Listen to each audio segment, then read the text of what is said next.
તો બીજી તરફ આગાહીકાર જયપ્રકાશ માઢકની આગાહી સામે આવી છે। તેમણે કહ્યું છે કે 17 થી 21 જૂન દરમિયાન સારા વરસાદની આગાહી। દક્ષિણ ગુજરાત અને સૌરાષ્ટ્રમાં સારા વરસાદની આગાહી છે। એક બે દિવસમાં ચોમાસું આગળ વધશે તેવું અનુમાન તેમણે વ્યક્ત કર્યું છે।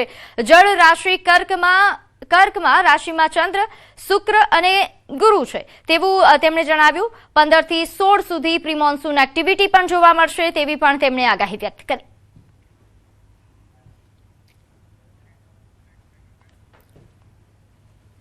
આગળ વાત કરીએ વાવથરાદની, જ્યાં હત્યાના લાઈવ દ્રશ્યો સામે આવ્યા। આ દ્રશ્યો તમને વિચલિત કરી શકે છે। કુવાડામાં ધોળા દિવસે હત્યા થઈ અને આ હત્યા બાદ 3 હત્યારાઓ ફરાર છે। આ સમગ્ર ઘટના સીસીટીવીમાં કેદ થઈ। આ ચોંકાવનારા દ્રશ્યો સીસીટીવીના સામે આવ્યા છે, જેમાં મોઢા પર રૂમાલ બાંધી આવેલા હુમલાખોરો કેદ થયા હતા। ધારદાર હથિયારના ઘા ઝીકી ઘાતકી હત્યા કરાઈ। લાખણીના કુવાણા ગામની ઘટના છે, જ્યાં હત્યાથી હાલ ભયનો માહોલ ફેલાયો છે। હત્યારાઓ અને મૃતક બંને બહારના હોવાનું સામે આવ્યું છે। 3 શખ્સોના હુમલાથી કુવાણા ગામમાં સનસનાટી મચી ગઈ। ધોળા દિવસે હત્યાના બનાવે કાયદો અને વ્યવસ્થાને પડકાર ફેંક્યો છે।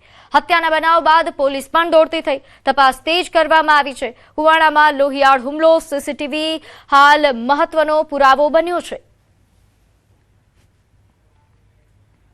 તો જિલ્લા પોલીસ વડા એલસીબી, એસઓજી સહિતની ટીમો પણ ઘટના સ્થળે પહોંચી છે। જિલ્લામાં નાકાબંધી કરી ફરાર આરોપીની શોધખોળ હાથ ધરી છે। ફાયરિંગ વિથ હત્યા થયાનું સામે આવ્યું છે। ટૂંક સમયમાં હત્યાનો ભેદ ઉકેલાઈ જશે।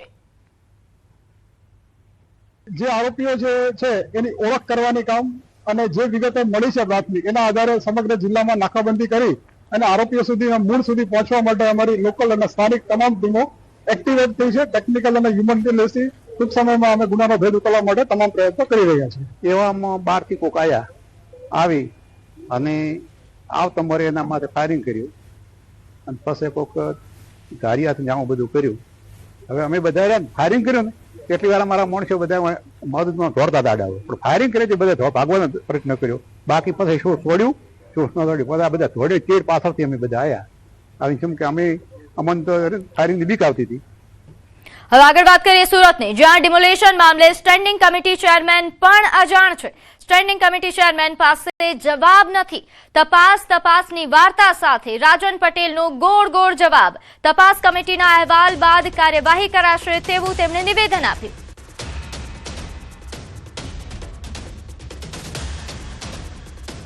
તપાસ કમિટીની રચના થઈ ગઈ છે। તપાસ કમિટીનો જે રિપોર્ટ આવશે તે કમિશનર શ્રી અમને રજૂ કરશે, એટલે રિપોર્ટ આપ સમક્ષ અમે રજૂ કરી દઈશું। હું એ જ કહું છું, તપાસ કમિટીના માટે નિમાઈ ગઈ છે। આ હાઈકોર્ટ મેટર થઈ ગઈ છે। આના માટે હું હમણાં જવાબ આપી શકું તેમ નથી। જે તપાસ કરે છે અધિકારીઓ, એ લોકોને તપાસ કરવાનો આપણે સમય આપવો પડે। એ લોકોની રીતે તપાસ કરશે। તપાસ કરીને કમિશનરને રિપોર્ટ આપશે અને રિપોર્ટને આધારે જે જવાબદારો છે તેની સામે પગલાં ભરવાના આપશે તો પણ કમિશનર પગલાં ભરશે। એક તરફ સરકાર ડિજિટલ ઇન્ડિયા, નળ સે જળ યોજનાના મોટા દાવા કરી રહી છે। બીજી તરફ ખેડાના ધેદીપુરા ગામમાંથી તંત્રની પોલ ખોલતા હૃદયદ્રાવક દ્રશ્યો સામે આવ્યા। અહીંના 25 થી વધુ પરિવારો આજે પણ પીવાના શુદ્ધ પાણી માટે વલખા મારી રહ્યા છે અને કેનાલના પ્રદૂષિત પાણી પર નિર્ભર છે।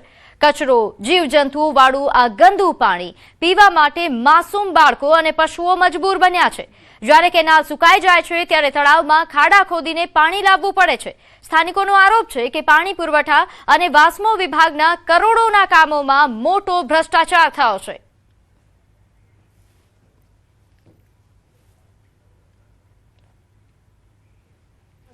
ગમે તે રીતે પાણી અમારે સરકાર પૂરું કરી આલે। અહીં ગાડી આ ત્રીજી પેઢી રે ત્યારથી કોઈ પાણી કશું હ નહીં। તલાવડાનું અને નેરનું પીએ, નેરમાં ગમે તેવું મરેલું આવે તોય જોઈએ તોય પીવું પડે। અત્યારે કેનાલમાં ના હોય તો તલાવમાં કન્યારો ખાડા તલાઈનું પીવું પડે, પણ કોઈ પીવું પડે ખરું મજબૂત છે। અત્યાર લગીન કોઈ સરકારની સુવિધા, અત્યાર લગીન કોઈ રોડ રસ્તા કશું જ અમારે આગળ સુવિધા મળી નહીં। લાઈન નાખી પણ લાઈનનું કોઈ ખાલી દોવા ખાતે જ નાખી, કોઈ પાણી નહીં, કશું જ નહીં। ટકલ્યો હરખી એને બેહાડી નહીં। તો ગાંધીધામના ભારતનગર વિસ્તારમાં આવેલા નહેરુ પાર્ક રોડ પર ભર ઉનાળે વરસાદ વગર જ પાણી ભરાઈ જતા સ્થાનિકોમાં રોષ ફેલાયો। ગાંધીધામ મેયરના વોર્ડમાં ડ્રેનેજ લાઇન ઉભરાવવા અથવા તો પાણીની લાઇનમાં લીકેજના કારણે હજારો લીટર પાણી રસ્તા પર વહી રહ્યું છે, જેના કારણે વાહન ચાલકો, રાહદારીઓને મુશ્કેલીનો સામનો કરવો પડી રહ્યો છે. સ્થાનિકોનું કહેવું છે કે એક તરફ તંત્ર વિકાસ અને સુવિધાઓના દાવા કરે છે, જ્યારે બીજી તરફ આવી મૂળભૂત સમસ્યાઓનો સમયસર ઉકેલ લાવવામાં નિષ્ફળ રહ્યું છે. લોકોમાં એવી પણ ચર્ચા છે કે અધિકારીઓ એસી ઓફિસોમાં બેસી રહે છે, પરંતુ મેદાનમાં જનતાની સમસ્યાઓ સાંભળવા કોઈ દેખાતું નથી.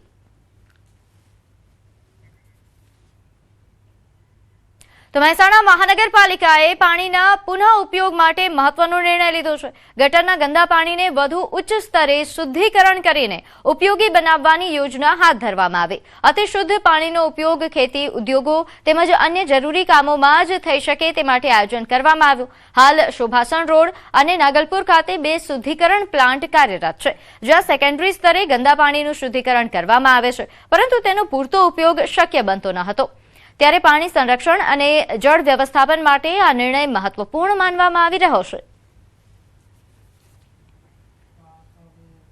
એસટીપીના પ્લાન્ટ છે એમને ટર્શરી લેવલ એટલે એકદમ શુદ્ધિકરણ કરવામાં આવે અને એટલું શુદ્ધ પાણી હોય કે આપણે એને પીવામાં પણ ઉપયોગમાં લઈ શકાય. વિદેશોમાં આ પાણી પીવામાં પણ ઉપયોગમાં લેવાય છે. લગભગ 30 થી 35 mld જેટલું પાણી આપણે જમીનમાં પણ ઉતારી શકશું અથવા એનો ખેતીલાયક, ઔદ્યોગિક અને અન્ય ઉપયોગ પણ કરી શકશું.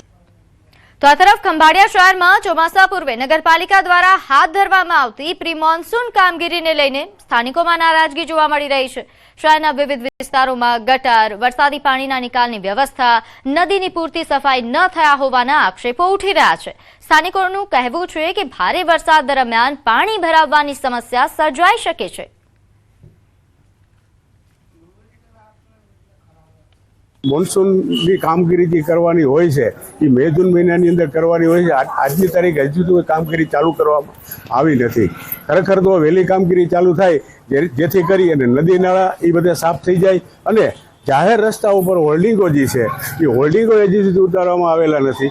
આ હોલ્ડિંગમાં જ્યારે પણ વરસાદના વાવાઝોડું આવે ત્યારે હોલ્ડિંગના પતરાઓ આડાઅવળા ઉડે અને લોકોના ગળા કપાઈ જાય, અહીંયા સુધીની પરિસ્થિતિ ઊભી થાય ત્યારે જો તંત્ર જાગે તો એ વસ્તુ બરાબર નથી. એટલે તાત્કાલિક આ હોલ્ડિંગ દૂર કરવા જોઈએ, પ્રી મોન્સૂનની કામગીરી ચાલુ કરવી જોઈએ. કામગીરી જે કરવાની હોય છે એ તો હજી સ્ટાર્ટ નથી થઈ.